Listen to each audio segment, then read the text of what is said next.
స్త్రీల చైతన్యానికి నాంది పలికిన వీరవనితలు, అభ్యుదయ భావాలతో స్త్రీ ఔన్నత్యం కోసం శ్రమించిన శ్రీమూర్తులు ఎందరో మరెందరో. అమ్మగా ప్రేమామృతం పంచిన కల్పవల్లి మదర్ తెరేసా, గుండెలో గూడు కట్టుకున్న మమతల పాలవెల్లి, అమ్మ అనే పదానికి నిర్వచనం చెప్పిన మాతృమూర్తి. సమాజంలో అణచివేతకు గురి అవుతూ మగవాని అహంకారానికి దౌర్జన్యానికి బలి అవుతూ సమాజంలో తిరుగుబాటుతనంతో విప్లవ చైతన్య జెండాలు ఎగరవేసిన వీరవనితలందరికీ ఇంటర్నేషనల్ ఉమెన్స్ డే సందర్భంగా ఏసీటీసీ ఆంధ్ర క్రైస్తవ వేదాంత దైవజ్ఞాన కళాశాల జేజేలు పలుకుతోంది. ఈ నెల మార్చి 8వ తేదీ ఇంటర్నేషనల్ ఉమెన్స్ డేను పురస్కరించుకొని ఆంధ్ర క్రిస్టియన్ థియోలాజికల్ కళాశాల హైదరాబాదులో బహిరంగ ర్యాలీ మరియు ఉమెన్స్ డే సెలబ్రేషన్స్ వైభవంగా జరిగాయి. ఈ ర్యాలీని ప్రారంభిస్తూ కళాశాల principal reverend doctor Chilukuri Vasantharao గారి ప్రార్థనతో ఈ ర్యాలీని ప్రారంభించారు. కళాశాలలోని మహిళలు, ఉమెన్స్ ఫ్యాకల్టీ అమ్మగార్లు ఎంతో ఉత్సాహంగా విప్లవ నినాదాలతో జయప్రదం చేశారు.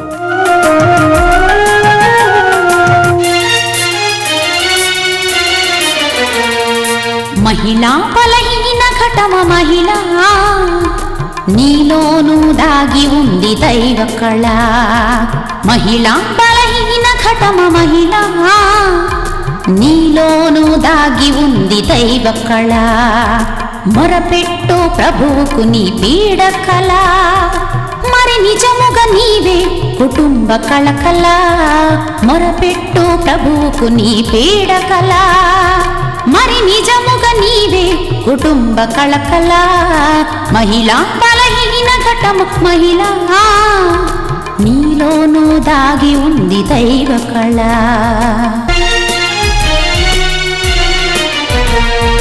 సాధువైన నీ పవిత్ర ప్రవర్తన నిశ్చయముగా సాధించు ప్రతి వ్యక్తిలో పరివర్తన.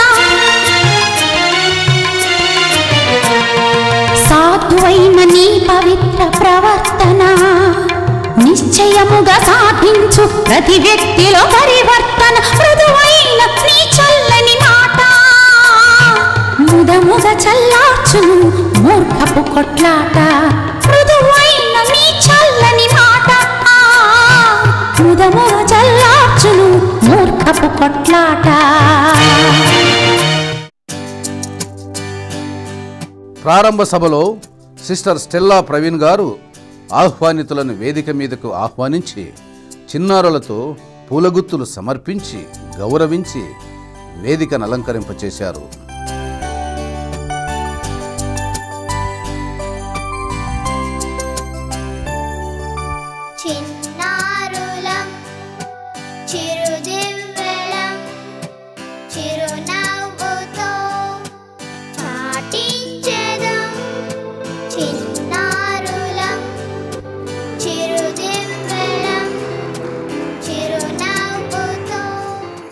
మన తెలుగు సంస్కృతిలో జ్యోతి ప్రజ్వల అనేది ఎంతో ప్రముఖమైంది.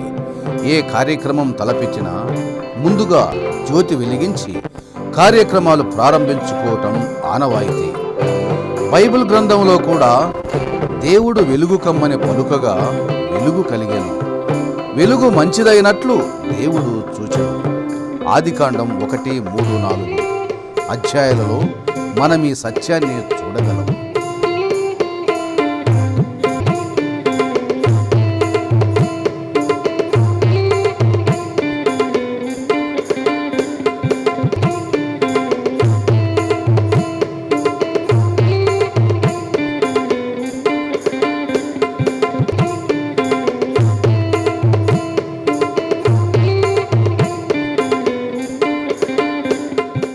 జ్యోతిగా నన్ను వెలుగనీయుమో ప్రభు అనే ప్రార్థన గీతం ఉత్సాహభరిత రీతిగా పల్లవించారు.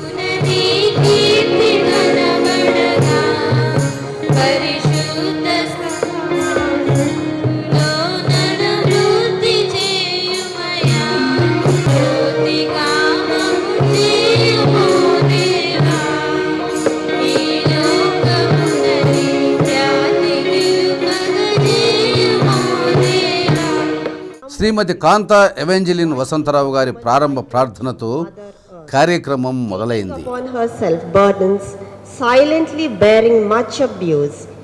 Is she not also a consuming fire, a conquering goddess? For all that we know, when God decided to become incarnated, He chose to enter the womb of a woman.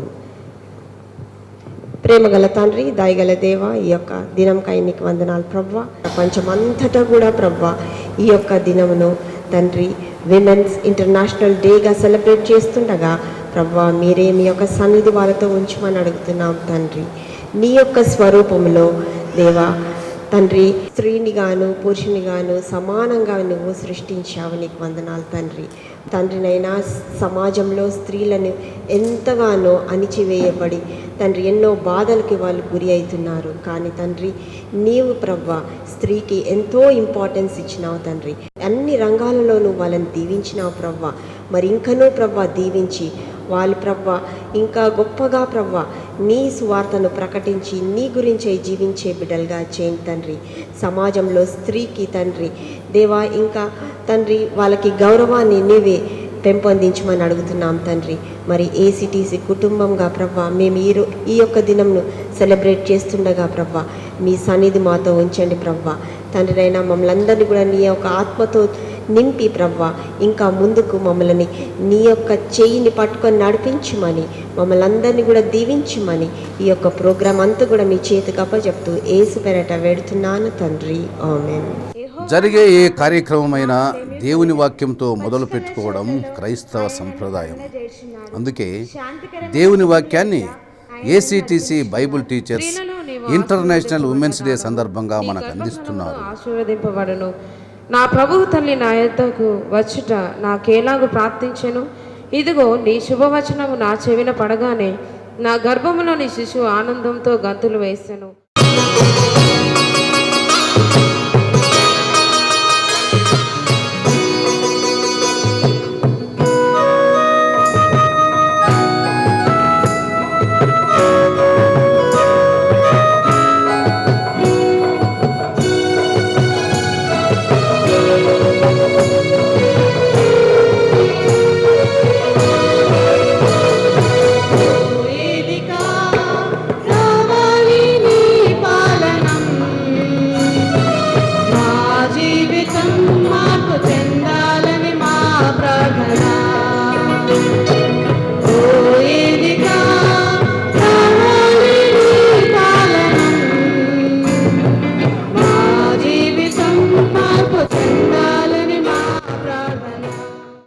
International women's day యొక్క విశేషాలు, ప్రారంభం ఎలా జరిగింది, ఎవరు ఈ international women's డేను తొలిసారిగా ప్రవేశపెట్టారో అనే అంశాలను శ్రీమతి పరిమళ జయకుమార్ గారు అందిస్తున్నారు.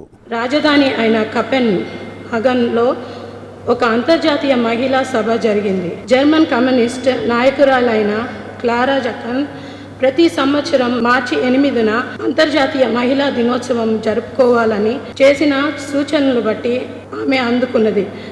అప్పటి నుంచి ఆ దినము మహిళా దినోత్సవంగా జరుపుకొనుటకు మరో కథనం.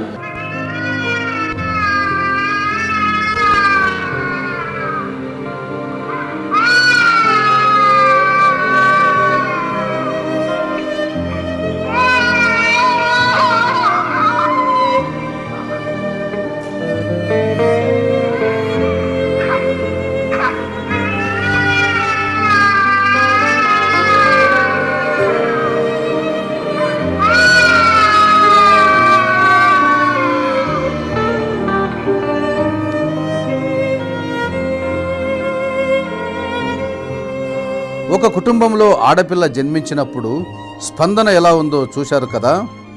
ఆడపిల్ల పుడితే కన్న తల్లిదే దోషంగా చంపడానికి కూడా పూనుకోవడం, కోడలు మగపిల్లవాణిని కనలేదు కాబట్టి ఆమెను వదిలేసి మరో వివాహం చేసుకోవాలని నిశ్చయం చేసుకోవడం ఎందరో చేస్తున్న అమానుషం. ఆడపిల్ల పుట్టడానికి కేవలం స్త్రీయే బాధ్యురాలా? ఇది స్త్రీ దోషమా?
ఆడపిల్ల బాల్యాన్ని ఆనందంతో గడపడం శాపమా? తన బాల్యాన్ని దోచుకునే హక్కు మనకు ఉందా? బడికి పంపక బాల కార్మికులుగా బాల్య వివాహాలు, బాల్యంలోనే వితంతు జీవితం, బాల్యంలోనే ఆడపిల్ల పట్ల తండ్రులు ఈ మగజాతి కసాయి వారిగా ప్రవర్తించడం ఆడపిల్లగా పుట్టినందుకు శాపమా?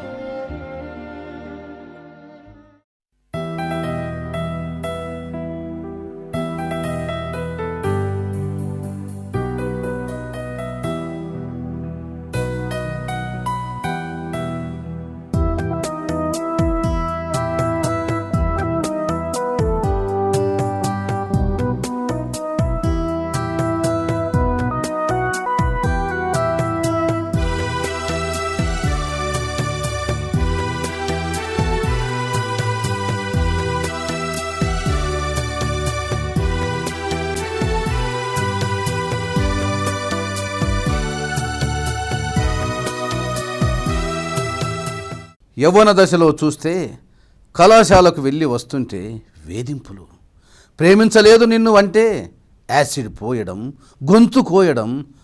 ఆడపిల్ల మీద ఇంత క్రోధమా?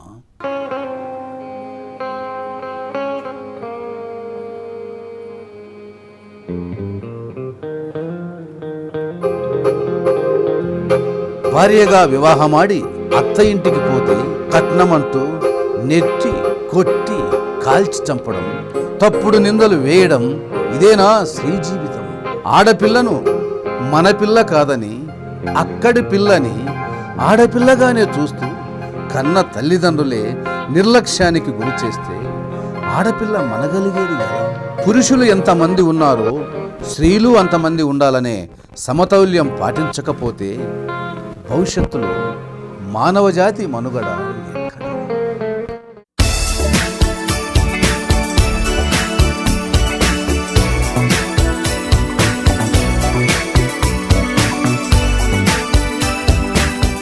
లేదు, లేదు, కాదు, కాకూడదు, ఇది శాపం కాదు, లేవండి, ముందుకు సాగండి అని నడిపించిన మన దేవాది దేవునికి మరియు సంఘ సంస్కర్తలు పండిత రామాబాయి, దుర్గాబాయి దేశ్ముఖ్ లాంటి వారికి నమస్సులు. అందుకే ప్రేమన్మాదులను శిక్షించాలి, వరకట్నం రద్దు చేయాలి, బాల్య వివాహాలు అరికట్టాలి, విద్య హక్కు స్త్రీలందరికీ కల్పించాలి, సమవేతనం రావాలి, ఆడపిల్లను చంపడం ఆపివేయాలి. ఇలాంటి సందేశాత్మకమైన చిరునాటికల అభినయం ఆహ్వానితులందరినీ అలరించింది, చైతన్య రణబేరి గుండెలో మోగించింది. సమాజంలో ఎదుర్కొంటున్న సమస్యలు, సంఘటిత శక్తితో మహిళలు అన్ని రంగాల్లో ముందుకు వెళ్తున్నా ఇంకా స్త్రీని ఆట వస్తువుగానే చూస్తున్నారని, స్వేచ్ఛా స్వాతంత్రం లేని బానిస బ్రతుకుతూ సంఘంలో హీనంగా చూస్తున్నారని పలువురు వక్తలు మాట్లాడారు. ఎంతోమంది చైతన్యమూర్తులైన స్త్రీలు సమాజంలో స్త్రీ విముక్తికే పోరాటాలు చేశారని, బానిస సంఖ్యల నుండి స్వేచ్ఛ కోసం ఆనాడే పోరాటాలు చేశారని శ్రీమతి చంద్రమతి గారు వ్యాఖ్యానించారు. మనకి రైట్స్ ఎక్కడా చెప్పలేదు, డ్యూటీస్ మాత్రమే చెప్పారు. డ్యూటీస్ అనేవి మన పని, మన కర్తవ్యం ఏందో మనం చేసుకుంటూ పోతే, అవతలోళ్ళు కూడా వాళ్ళ కర్తవ్యాన్ని వాళ్ళు చేసుకుంటూ పోతే ఆటోమేటిక్గా రైట్స్ అనేది కాపాడబడతాయి. I'm a man, I'm an woman, I'm a man కాబట్టి I should not do this, I should do that అనేది కాదు. ఇక్కడ ప్రతి మనిషి ఒక మనిషిగా ఎదుటి వాళ్ళని గుర్తించిన రోజున ఈ పోరాటాలు, ఈ రైట్స్, ఈ డ్యూటీస్, ఆ కాన్సెప్టే ఉండదు. ప్రతి మనిషి రైట్ రీజన్ పెట్టుకుంటే మటుకు సొసైటీలో ఎటువంటి ప్రాబ్లమ్స్ కూడా రావు. మనం చూసాము even in the medieval ages also ఎంతమంది స్త్రీలు ఎన్ని రకాలుగా పోరాడాల్సి వచ్చింది. ఈవెన్ మనం తెలంగాణ రీజన్లో చూడొచ్చు, ఫ్రమ్ ద రూరల్ ఏరియా నుంచి ఈవెన్ మనం ఝాన్సీ లక్ష్మీబాయిని కూడా చూడొచ్చు. I mean thanks to the media. ఎందుకంటే ఈ రోజుల్లో ఏది ఏంటి మన ఇండియన్ సాయిల్ గురించి కూడా, దాని చరిత్ర గురించి కూడా ఎవరికీ తెలియదు. కాకపోతే మనం అందరం ఏం వ్యూ చేస్తామంటే మనం యూఎస్కి వెళ్ళిపోయి సెటిల్ కావాలా, లేకపోతే ఇంకెక్కడికైనా వెళ్ళిపోయి సెటిల్ కావాలా, ఎక్కడ చూడండి మనం వీసాలు రావాలా, దానికి మొక్కుబడులు చేస్తాము, ప్రేయర్స్ చేస్తాము, మాకేదో అవ్వాలని, మాకేదో ఇది కావాలి, అంత మటుకే కానీ. బట్ ఇక్కడ ఏంటి అసలు మన ఈ ల్యాండ్ ఒక చరిత్ర ఏంటని చాలామందికి చాలా తెలియదు. సో మనం ఏదో విధంగా ఈ కట్టుబాట్లు కట్టుబాట్లే మనం లాస్ట్కి ఏమైందంటే సోషల్ ఈవిల్స్గా తయారైపోయింది. ఆ సోషల్ ఈవిల్స్, ఒక మ్యాన్ వచ్చి, ఆ మేల్ పర్సన్ వచ్చి డామినేషన్ ఆన్ ద ఫీమేల్ ఎప్పుడూ లేదండి హిస్టరీ. మన కట్టుబాట్లు చేసే వరకే ఇవన్నీ I mean has come up in the process of evolutions. ఇక్కడ కూడా ఏంటంటే స్త్రీ ఏ రోజు కూడా ఇది నా హక్కు అని ఏ రోజు మాట్లాడలేదు. కాబట్టే ఇది మేల్ డామినేటెడ్ సొసైటీ అయిపోయింది. పేట్రియార్కల్ ఫ్యామిలీస్ అంటూ ఏర్పడ్డాయి. అంటే ఒక ఫ్యామిలీలో హెడ్ ఆఫ్ ది ఫ్యామిలీ అనేది ఒక మేల్ పర్సన్ అయిపోయాడు. కాబట్టి ఆ డెసిషన్స్ తీసుకునే ఒక క్యాపబిలిటీ వచ్చేసి మనం మేల్కే ఇచ్చాం. అంటే ఆలోచన శక్తి కానీ లేకపోతే డెసిషన్స్ తీసుకోలేని పరిస్థితుల్లో ఒక ఆడది లేదు. ఏనాడు కూడా ఆడది ఏది ఖండించలేదు, పోరాడలేదు, ఇది నా హక్కు అని చెప్పుకోలేదు. కానీ ఒక ఏజ్ ఉండింది వేర్ విమెన్ వర్ రెస్పెక్టెడ్. ఒక్కొక్క డెసిషన్స్ కూడా విమెన్ తీసుకున్నవి కూడా మనము అమల్లోకి వచ్చినాయి. ఒక్కటి చెప్తాను, if man has invented a gun, women have invented what do you call the safety measures, okay, what do you call a safe suit. That is who has invented ante, and woman has invented. So you can see ఎటువంటి tolerance, ఎటువంటి safety measures by birth అనేది ఒక లక్షణాలుగా ఉన్నాయి ఒక ఆడదానికి. దాన్ని exploit మాత్రం చేయకూడదు. కాబట్టి ఈ ఇండియన్ సాయిల్లో చెప్పింది ఏంటంటే, if you will respect women, you will have all the safety, peace, everything in your house అని అంటాం. ఊరికే రాలేదు ఈ మాటలు. కానీ కొన్ని సందర్భాల్లో ఏమి చూస్తామంటే మేల్ హరాస్మెంట్ అని అంటాం. జనరల్గా ఏంటంటే ఇవాళ రేపు ఒక స్టైల్ అయిపోయిందనమాట. ఒక ఫీమేల్స్కి ఒక చెప్పడం ఏంటంటే మా ఇంట్లో మేల్ హరాస్మెంట్ ఎక్కువ, మేల్ డామినేషన్ ఎక్కువ అని. It's more than male harassment. అది ఫీమేల్ హరాస్మెంట్ అవుతుందన్నమాట. ఇన్స్ట్రుమెంట్ వచ్చి ఒక మేల్ అవుతాడేమో, కానీ ఫీమేల్ డామినేషన్, ఫీమేల్ డామినేషన్ కన్నా female harassing and other female